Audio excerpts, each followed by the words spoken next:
પાટણના મોટી પીપળીમાં નર્મદા કેનાલ તૂટતા પાણી ખેતરોમાં ફરી વળતા ખેડૂતો દ્વારા અર્ધનગ્ન થઈને વિરોધ વ્યક્ત કરવામાં આવ્યો હતો। પાટણ જિલ્લાના રાંધનપુર તાલુકાના મોટી પીપળી ગામમાંથી ભારે વરસાદ વચ્ચે નર્મદા નિગમની માઇનોર કેનાલ તૂટતા ખેડૂતો પર ભારે આફત આવી પડી છે।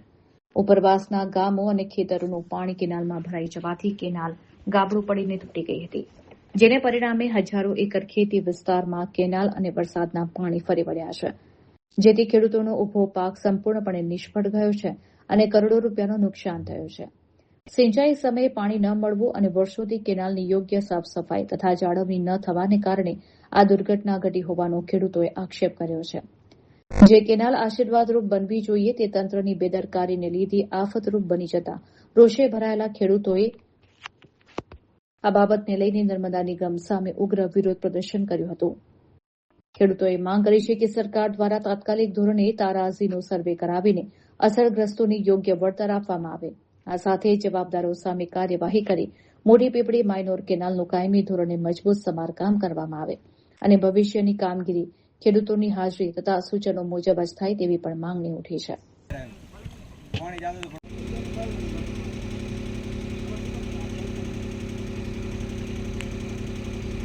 આ વરસાદી પાણી કેનાલમાં બધું છોડી દીધું અને ખૂબ નુકસાન થયું છે અમારે, બરોબર। આ 500-700 એકરમાં અડદ, જુવાર, બાજરી બધું વાવેલું હતું, બધું બળી ગયું અને કોઈ વર્ષે કેનાલ સાફ સફાઈ કરવામાં આવતી નથી।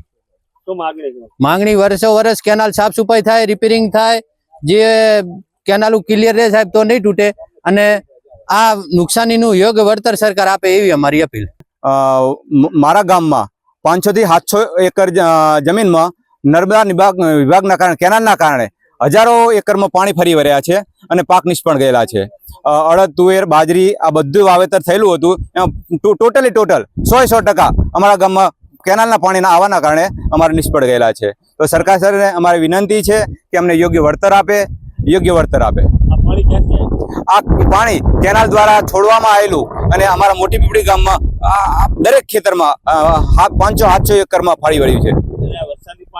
ના, વરસાદી પાણી કેનાલ દ્વારા બધું આવેલું પાણી કેનાલમાં ત્યાંથી વરસાદનું પાણી છોડેલું હોય, કેનાલનું છોડેલું હોય એ અધિકારીઓને ખબર હોય, કેમ કે આગળના ત્યાંથી પાણી આવે છે।